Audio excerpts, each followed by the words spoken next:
Thomas the Tank Engine was feeling bright and cheerful. It was a splendid day. "Good morning," he whistled to some cows, but the cows didn't reply. "Never mind," said Thomas, "they're busy with their breakfast." Next, he saw Bertie. "Hello, Bertie. Care for a race today?" But all Bertie could say was, "Ouch! That's another hole in the road." "I'm sorry, Bertie," smiled Thomas. Thomas was still in good spirits when Bertie arrived at the next station. "Bad luck, Bertie," said Thomas.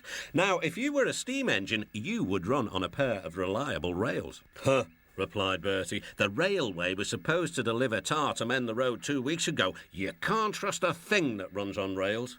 "I run on rails. You can trust me, Bertie. I'll see if I can find out what's happened." Thomas left Bertie and made his way along the branch line towards the big station by the sea. James was snorting about in the yard. "It's too bad. Percy goes to work at the harbour and I do his job, here, there and everywhere." "Take that!" "Ooh!" groaned the trucks. "Just you wait, we'll show you." Gordon laughed.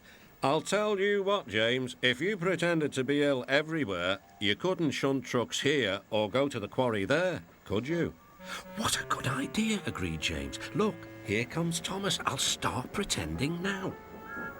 Thomas was sorry to see the engines looking miserable. "Cheer up, it's a beautiful day." "Yes," grumbled Gordon, "but not for James." "What's the matter?" "He's sick," replied Gordon.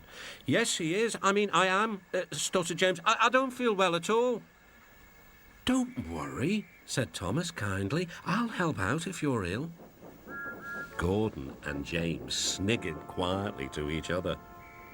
Some of James's trucks were coupled behind Thomas, and he steamed away to the quarry.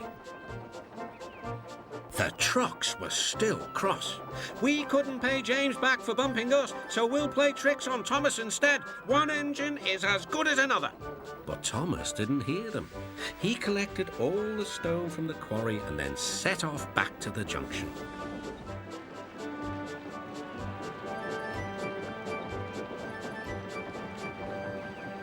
Danger lay ahead.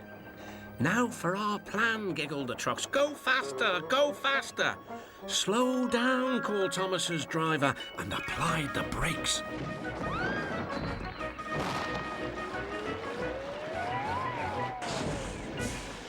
Poor Thomas stood dazed and surprised in a muddy pond as a toad eyed him suspiciously. "Bust my buffers," muttered Thomas. The day started so well, too. Duck pulled away the trucks, and Edward helped Thomas back to the junction. Suddenly, Thomas remembered about the missing tar. He told Edward all about it. "That's strange," said Edward. "A truck full of tar has been left at my station. That must be it. Driver will make sure it gets to Bertie now." Later, James spoke to Thomas. "I'm sorry about your accident," he muttered. "And so is Gordon. We didn't mean to get you into trouble." "No, indeed," spluttered Gordon. "A mere misunderstanding, Thomas. All's well that ends well." Gordon and James puffed silently away to the shed. But Thomas still had company. "Well, well," he sighed, "what a day for surprises." The toad, who was looking forward to a ride home, noisily agreed.